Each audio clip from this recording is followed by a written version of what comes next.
से अलग अलग फायरिंग के सिलसिले हमने देखे, सीज फायर का वायलेशन हमने देखा, और इस बीच में आर्टिलरी ने ऑपरेशन सिंदूर के अंदर सबसे बड़ी भूमिका निभाने में अपना सहयोग दिया है। और इसी के बारे में बातचीत हम करेंगे सेना के उन जवानों से जो कि इस पूरी आर्टिलरी ब्रिगेड का बहुत बड़ा हिस्सा है। सर, सबसे पहले तो समझेंगे कि सीज फायर का वायलेशन हो रहा था, आर्टिलरी ने बहुत बड़ा ऑपरेशन सिंदूर में रोल किया है, तो अगर ऑपरेशन सिंदूर की स्पेसिफिकली बात की जाए तो उसके अंदर कितना इंपॉर्टेंट रोल था आर्टिलरी का? मैम, अगर ऑपरेशन सिंदूर की बात की जाए तो आरटी का बहुत ही महत्वपूर्ण रोल था। जैसे आपने देखा कि शुरुआत उसने की और हमने उसका मुंह तोड़ जवाब दिया। अगर उसने एक गोला मारा तो हमने 20 से उसका जवाब दिया। अगर वो 2 गोले मारता तो हम 40 से देते। तो हमने खड़े होकर और उसको नाको चने चबा दिए। इतना हमने उसके ऊपर फायर डाला कि उसे सीज फायर वायलेशन जो उसने किया था उसे वापस सीज फायर करने में उसे मजबूर कर दिया हमने। बिल्कुल, आप लोगों की जो ट्रेनिंग है, क्योंकि बीते कई सालों से प्रॉक्सी वॉर जैसी सिचुएशन भी काफी कंट्रोल में है 10 सालों से, इस बार जब ये स्थिति अचानक से उत्पन्न हुई तो किस तरीके का आपका एक्सपीरियंस जो था वो ट्रेनिंग का काम आया? यस मैम, जैसे कि artillery the God of war, ये लिखा भी जाता है, सुना भी जाता है और कहा भी जाता है। और आर्टिलरी अपने इस एस्पेक्ट के लिए हमेशा से तैयार रही है। जैसे कि प्राइम मिनिस्टर मोदी साहब ने बोला था कि गोली का जवाब गोले से दिया जाएगा, और आर्टिलरी ने अपनी बाखूबी भूमिका निभाई है इस चीज के लिए।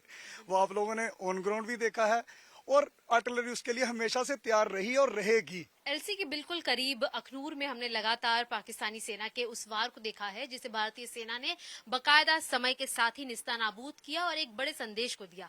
लेकिन इसकी मॉनिटरिंग कैसे होती है, इसका जवाब कहाँ देना है, कितना सटीक देना है, उसकी एक झलक आपको यहाँ पर दिखाते चले जहाँ पर हम मौजूद हैं। सबसे यहाँ पर जो महत्वपूर्ण तस्वीर है वो मैं आपको ये दिखाते चलूँ, ये है वो दुश्मन की पोस्ट, और ये इसलिए महत्वपूर्ण हो जाती है जिससे कि आप समझ सके कि कितने घने इलाके को मॉनिटर इतने क्लोजली किया जाता है। और ये आप देख सकते हैं दूसरी पोस्ट है जो कि दुश्मन की एक पोस्ट है, यहाँ पर आपको नजर आएगी। और साफ तौर पर समझने की भी कोशिश करेंगे कि जिस तरीके से पहलगाम हमले के बाद से लगातार 2 तरफा वार हमने देखा, और साफ तौर पर इस वॉर को शुरू भले पाकिस्तान ने किया हो लेकिन उसे एक अंजाम तक उसे घुटने टेकने पर मजबूर करने वाले भारत ने किस तरीके से इसकी पूरी स्ट्रेटेजी को अंजाम दिया, ये समझने की भी कोशिश करेंगे।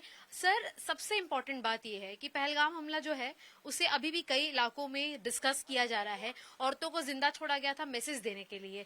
हम अगर अपने मैसेज की बात करें तो हमने कैसे उनको जवाबी कार्रवाई में सबक सिखाया? हमारा मैसेज जो गया है वो उनकी आर्म्ड फोर्सेस तक बखूबी पहुंचा गया है। हमें, जैसे कि आपने यहाँ पे देखा, सर्विलेंस की जो आले लगे हैं यहाँ पे, हमारे पास वो आले हैं जो नजदीक से नजदीक और दूर से दूर सर्विलेंस का पूरा दिन और रात में उसका ध्यान रखते हैं। एक छोटी सी भी मूवमेंट हमें उनकी पूरी क्लियरली समझ में आती है, और उसी को मद्देनजर रखते हुए जब हमने उसको इंटीग्रेट किया और अपने सर्विलेंस सेंटर्स में हमने पूरी उनकी इंटेलिजेंस को गैदर किया। इसी की तरह हमारा एक ऑप सिंदूर एक जॉइंट एफर्ट बना, जहाँ पे हमारी ground forces, air force, artillery, armoured सारी फोर्सेस ने मिलकर उनको एक जवाबी कार्रवाई की, जहां पे वो जवाब उनकी फोर्सेस को, उनके बॉर्डर पोस्ट को, सबको क्लियरली समझ में आ चुका है। बिल्कुल। लेकिन सर, अगर चैलेंजेस की अगर हम बात करें, क्योंकि हमने देखा वेस्ट हो, नॉर्थ साइड हो हमारे सामने या साउथ सेक्टर हो, तो ज्योग्राफी तीनों की काफी ज्यादा अलग हो जाती है। अगर हम बात करें उस समय रात के हमले करने की, तो किस तरीके की यहाँ की दिशा होती थी, कितने जल्दी हम आइडेंटिफाई कर सकते थे दुश्मन के प्लान को जिससे कि हम रिटेलिएट समय से कर सके? देखिए, जहां तक रात और दिन की बात है, इंडियन आर्मी के लिए रात और दिन बराबर है। हमारे लिए रात और दिन फर्क नहीं डालती है। हमारे लिए फर्क क्या डालता है कि जो जवान पोस्ट पे खड़ा है, जो वहां पे ओहदेदार खड़ा है, वो कितने अच्छे से अपनी जिम्मेदारी निभा सकता है। एक छोटे से वेपन से लेके एक बड़ी आरटी गन या आर्मर्ड टैंक को लेके हर बंदे को, हर इंसान को अपनी जिम्मेदारी पता थी। जहां तक चैलेंजेस की बात है, आज हम यहाँ पर है, कल हम कहीं और है वैली में, हमें हर एरिया के बारे में पता है, तो हमने उसी तरह से अपने चैलेंजेस को पहले से आइडेंटिफाई किया है। दिन और रात हमारे ऑपरेशन में फर्क नहीं डालती है, और चाहे दिन हो या चाहे रात हो, हमने उनको इफेक्टिवली इंगेज किया है हर जगह पर। मेजर, अगर आप ये भी एक्सप्लेन कर पाए थोड़ा सा विजुअल के जरिए ही हमें कि जो दुश्मन की पोस्ट है ये हमसे कितनी दूरी पर है और इसकी ट्रैकिंग किस तरीके से की जाती है? प्रेजेंटली आप जहाँ पे खड़े हैं, आप यहाँ से लाइन ऑफ कंट्रोल आपके 2.5 से 3 किलोमीटर आगे है। यहाँ पर जैसे आप इस टीवी में देख सकते हैं, यहाँ पे आपको एक पोस्ट नजर आएगी, यहाँ पे भी कुछ पोस्टें हैं। सो ये सारी पोस्ट इस समय हमें दिन में जैसी नजर आ रही है, इतनी ही क्लियरली हमें रात में भी नजर आती है। एंड ये एक पोस्ट आपको दिख रही है, ऐसे जितने भी हमारे एरिया में सामने पोस्टें आती हैं, हर किसी को हमारे सर्विलेंस कैमरास, इंटीग्रल एसेट्स, हम उनसे कवर करते हैं दिन और रात में। एंड इनकी सारी मूवमेंट हमें क्लियरली पता चलती है कि हम आगे अपना प्लान उसी तरह से बना सकते हैं। बिल्कुल। एक आखिरी सवाल लेना चाहूंगी आपसे कि लगातार सीज फायर वायलेशन हमने देखा इन इलाकों में, तो किस तरीके की मूवमेंट रहती है आप लोगों की तरफ से फ्रंट लाइन पर, और सेकेंडली हम कितनी जल्दी जवाबी कार्रवाई दे सकते हैं? हमारे ट्रूप्स इतने ट्रेंड है कि उनको पता है कि हमारी मूवमेंट जो होगी वो सामने वाला नहीं देख सकता है। अगर हमारी मूवमेंट भी होगी तो मिनिमम रहती है, और हम पता है कि हम जगह है जहां पर भी है वहां पर हम सेफ और हमेशा अलर्ट और तैयार हैं। जहां तक दुश्मन की बात है, अगर वो कोई भी हरकत करता है तो within seconds I can promise that Indian army stands there very tall and strong and firm on the ground that we can engage within seconds if we see any conspicuous movement. और sir कौन सी मतलब artillery के role की बात करें तो उसका कितना स्ट्रांग मैसेज यहाँ से पास ऑन हुआ है, और सिमिलरली और कौन से इक्विपमेंट्स हैं जिससे हम यहाँ से एलसी पर जवाबी कार्रवाई देते हैं? जहां तक हमारी आर्टिलरी की बात है, हमारे पास जब सामने से फायर आना शुरू हुआ तो उन्होंने डर के मारे हमारे सिविल एरियाज पे ज्यादा फायर किया, और तब हमारी आर्टिलरी ने उनको मुंह तोड़ जवाब दिया। उनकी RT gun positions effectively engage की गई, और यही नहीं, हमारे नॉर्थ में भी, पूरी जम्मू कश्मीर में भी और साउथ में भी हर जगह से उनको इफेक्टिव फायर दिया गया था। बिल्कुल। तो आपने ये सुना और समझा कि किस तरीके से दुश्मन की पोस्ट पर एक पैनी निगाह रखी जाती है और किस तरीके से उन्हें चंद सेकंड्स में करारा जवाब दिया जाता है। और यह भी यहाँ पर मैसेज स्पष्ट है कि शुरुआत उन्होंने की, लेकिन उसका जवाब अपनी सेना के हद में, सीमा के हद में रहते हुए भारत द्वारा किया गया है।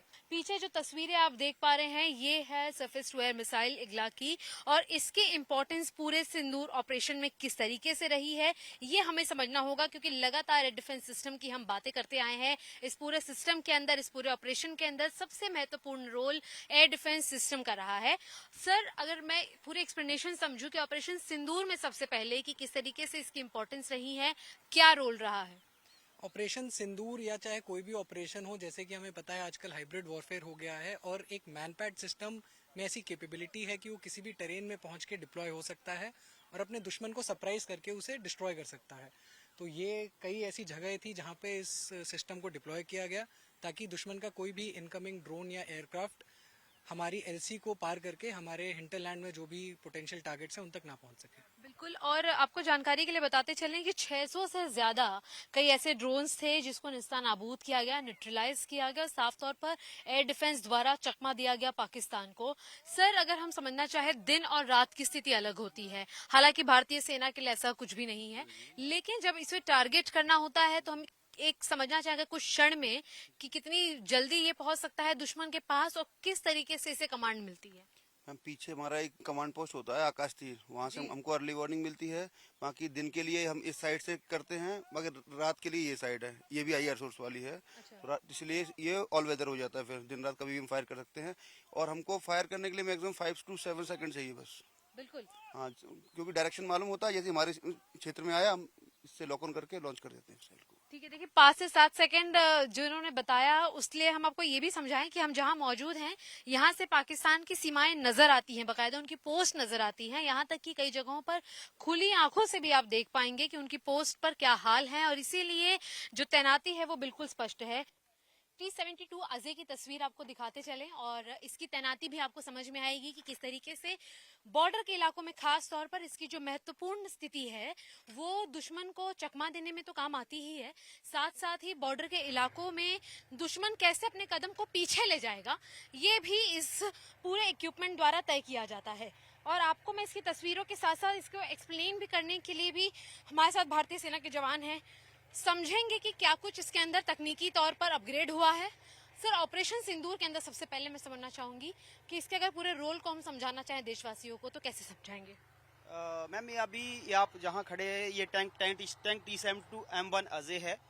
अभी जब आपको पता पहलगाम अटैक हुआ, वैसे तो हमारी सेना 24 आवर्स अपने टैंक और क्रू के साथ दुश्मन को जवाब देने के लिए रेडी रहती है, लेकिन जब पता लगा कि पहलगाम में हमारे निहत्थे सिविलियंस को मारा गया तो सेना उसी टाइम रेडी हो गई थी उसका जवाब देने के लिए। तो हमने अपनी जो फॉरवर्ड ट्रूप्स हैं उनको डिफेंड करने के लिए, अपने इन्फेंट्री को प्रोटेक्शन देने के लिए अपनी फॉरवर्ड पोजीशन में डिप्लॉयड हो चुके थे, अपना पूरा डिफेंस लिया हुआ था, हमारी गन्स बिल्कुल तैयार थी फायर के लिए। ये 5 किलोमीटर तक दिन हो या रात हो, कोई भी मौसम है, दुश्मन को बर्बाद करने की क्षमता रखती है, चाहे दुश्मन का हार्ड टारगेट हो चाहे सॉफ्ट टारगेट हो। दुश्मन के ड्रोन्स को गिराने के लिए हमारे पास एंटी एयरक्राफ्ट गन है, दुश्मन को ड्रोन को हमने गिराया है इससे। ये इसके दुश्मन के ड्रोन से बचने के लिए हमने कॉप केस लगाया हुआ है। ये 700 से 800 राउंड 1 मिनट में फायर करने की काबिलियत रखती है। इसके अलावा दुश्मन के इन्फेंट्री टारगेट को एंगेज करने के लिए हमारे पास एक और मशीन गन है 7.62 mm MGPKD। ये भी 700 से 800 राउंड 1 मिनट में फायर करने की काबिलियत रखती है। अगर मैं बात करूं टैंक की, तो टैंक के अंदर खूबियां हैं। ये आपको फायर पावर के साथ साथ प्रोटेक्शन भी देता है, मोबिलिटी भी देता है। आगे हमें दुश्मन की माइन फील्ड में जाना पड़ता है, हमारे पास माइंस प्लो हैं, हम इनको डाउन करके माइन फील्ड को क्लियर करते और बिना माइंटी कैजुअलिटी हुए हम दुश्मन के अंदर तक इसको जाके डिफीट करते। इसके अलावा आप देख रहे हैं ये कुछ एक्सप्लोजिव इसके अंदर, इन बॉक्सेस के अंदर भरा हुआ, इनको एक्सप्लोजिव रिएक्टिव आर्मर बोलते हैं। जब भी दुश्मन का कोई राउंड इससे लगेगा, चाहे वो मिसाइल हो चाहे केमिकल एनर्जी हो, वो इस टैंक को पेनिट्रेट नहीं कर सकता है। ये उसको एक्स्ट्रा प्रोटेक्शन देता है। इसके अलावा हमारे को अपनी पोजीशन, अगर एक जगह से फायर करके दूसरी पोजीशन लेनी पड़े, तो हमारे पास स्मोक ग्रेनेड लॉन्चर्स हैं, इनका इस्तेमाल करेंगे हम। ये दुश्मन के सामने एक स्मोक स्क्रीन बना देगा ताकि हम दूसरी पोजीशन से जाकर उसको बर्बाद कर सकें।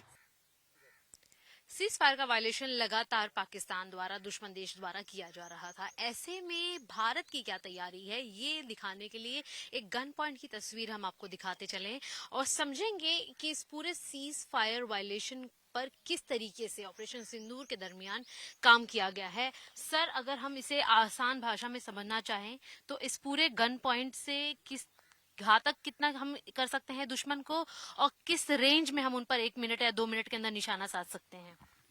मैम, ये हमारा रेंजिंग मशीन गन है। ये हमने इसका रेंज है 1800 मीटर। तो हमने इसका दुश्मन के ऊपर सटीक निशाना लेकर फायर करके दुश्मन को किसी भी फील्ड फोर्टिफिकेशन और वोक्टर बोर्न गाड़ियों के ऊपर फायर करके दुश्मन को बर्बाद कर सकते हैं। ठीक है सर, अगर ऑपरेशन सिंदूर की हम बात करें तो लगातार वायलेशन हो रहा था, उस समय की क्या स्थिति थी और आप लोगों के लिए क्या किसी तरीके के चैलेंज हैं या फिर जो हमारा पॉइंट है वो बिल्कुल सटीक निशाने के लिए लगाया गया है? जी, पहले तो हम पूरी तरीके से तैयार थे। जब वो हो गया, हादसा हो गया, उसके बाद हम पूरा अपना तैयारी किया।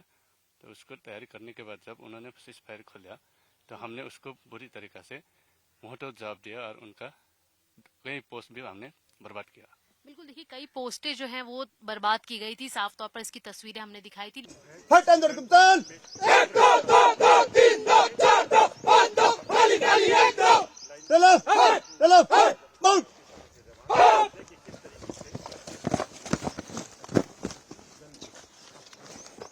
अभी आपके सामने ये जवान एक गाड़ी के अंदर माउंट हो चुके हैं। अब यहीं से इनको आदेश मिलेगा एक्शन रियर। ये अपनी गन को गाड़ी से डिसमाउंट होंगे और गन्स को एक्शन में लेके आएंगे और फायरिंग हालात के लिए रेडी होंगे।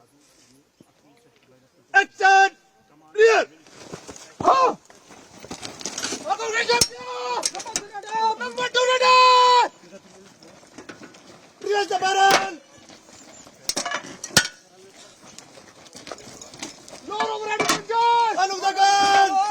तस्वीरों के जरिए जो जवानों की आप भूमिका देख पा रहे हैं, ये आर्टिलरी गन की तस्वीरें हैं। सीधे सीधे आप देख पा रहे हैं कि किस तरीके से जब इसे एक जगह से दूसरी जगह ले जाना होता है, क्षण भर में 1 मिनट के भीतर किस तरीके से इसको एक रिस्पॉन्सिव एक्टिविटी के लिए तैयार किया जाता है। ये तब की तस्वीर आप देख रहे हैं कि मान लीजिए जब यहाँ पर सीज फायर हुआ हो, उसके बाद किस तरीके से प्रतिक्रिया दी जाती है। ये आप उसकी तस्वीर देख सकते हैं कि तेजी, फुर्ती और इस आर्टिलरी गन का जो पूरा सिस्टम है वो किस तरीके से यहाँ पर काम करता रहा है, उसके बारे में आपने तस्वीरें देखी और साफ तौर पर तैनाती आपने देखी कि चंद सेकंड, चंद मिनट जो है वो इसे बताने के लिए, समझाने के लिए काफी है कि किस तरीके से तैनाती को और बड़ी पैमाने पर मुस्तैद किया जाता है। फिलहाल ये वो लोग हैं जो कि ऑपरेशन सिंदूर का वो एक्टिव हिस्सा रहे हैं जिन्होंने पाकिस्तान को सबक सिखाया है। और ऑपरेशन सिंदूर के दरमियान मैं इसके बारे में जानकारी भी लेते चलूं कि सर, जब सीज फायर का उल्लंघन होता है किस तरीके से जवाबी कार्रवाई होती है और कितना समय लगता है हमें दुश्मन को उनका जवाब देने में? मैं आप लोगों को बता देना चाहता हूं कि सीज फायर का उल्लंघन पाकिस्तान ने जब किया, उससे पहले ही जो पीस टाइम था उसमें हम अपनी अच्छी तैयारियां, अपनी ट्रेनिंग को हासिल करते हैं। जब हमारे को पता चला कि पहलगांव के अंदर अटैक करके हमारे सिविल निर्दोष लोगों को मारा गया, तो हमारे को कुछ आदेश मिला, उस ड्यूरेशन के अंदर हमने अपनी प्रिपरेशन किया और अपने दिए हुए जगह पर आके अपने गन्स को डिप्लॉयमेंट किया। आर्टिलरी को डिप्लॉयमेंट करने के लिए उसको सरप्राइज रखना बहुत ही जरूरी है, नहीं तो उसके ऊपर दुश्मन इनेमी का फायर अटैक करके और हमारी गन्स को बर्बाद किया जा सकता है। इसी लिहाजा हम अपनी रात को इस गांव के गनों को डिप्लॉयमेंट किया और डिप्लॉयमेंट करने के बाद हमारे को ये डिस्टेंस पता चलता है कि कितनी दूरी पर है और हमारे को आदेश मिलता है कितनी दूरी पर फायर डालना है। इसकी मारक क्षमता वगैरह अगर हम समझना चाहें सर, तो हमने सैकड़ों राउंड्स की फायरिंग की है पाकिस्तान के ऊपर। किस तरीके के हालात थे इस समय? जब हमारे को ये हालात पता चला कि जैसे जैसे इनेमी मतलब पाकिस्तान था उसके टेररिस्ट हमारे देश के ऊपर ज्यादा अटैक कर रहे थे और उन्होंने जो इनेमी था पाकिस्तान के कुछ पोस्टों ने कुछ हथियारों ने हमारे सिविल गांव धर्मस्थल को भी अटैक किया। लिहाजा इनको सब करते हुए हमारे को भी उनके प्रिसिशन एम्युनिशन का इस्तेमाल करके और उनके pin point target terrorist launch pad और उन पोस्टों को भी बर्बाद किया जो टेररिस्ट की गतिविधियों को एक्टिव करने में मदद करते थे। बिल्कुल। और तस्वीरों के जरिए भी एक बार आप देखते चलेगा कि जब आप इस पूरे आर्टिलरी गन का साइज देखते हैं, इसका पूरा डेमोन्स्ट्रेशन जो है वो आपने देखा कि किस तरीके से एक इनफ बड़ी संख्या में जो है सैनिकों की तैनाती यहाँ पर होती है। और ये तस्वीर इसलिए भी महत्वपूर्ण है कि जिस ऑपरेशन सिंदूर को हमने अंजाम दिया है, ग्लोबल स्तर पर जिसकी चर्चा हो रही है, उसको अंजाम देने वाले जो सैनिक बहादुर हैं वो इस तस्वीर में आपको नजर आ रहे हैं। सीज फायर का उल्लंघन जब पाकिस्तान द्वारा किया जाता था तो किस तरीके से आर्टिलरी गन को एक्टिवेट किया जाता है, किस तरीके से यहाँ पर जो जज्बा है जवानों का वो तेजी के साथ फुर्ती देता है उन्हें इन सारे स्टेप्स को मूव करने में, रिलोकेट करने में। ये उसकी एक तस्वीर थी और साफ तौर पर जिस तरीके से हम जानकारी दे रहे हैं, यह वह स्पॉट है जहाँ से 100 से ज्यादा राउंड्स के करारे जवाब पाकिस्तान को एक रात के अंदर गूंजते हुए सुनाई थी, जिसके चलते उनकी कई पोस्टें भी निस्तानाबूद हुई।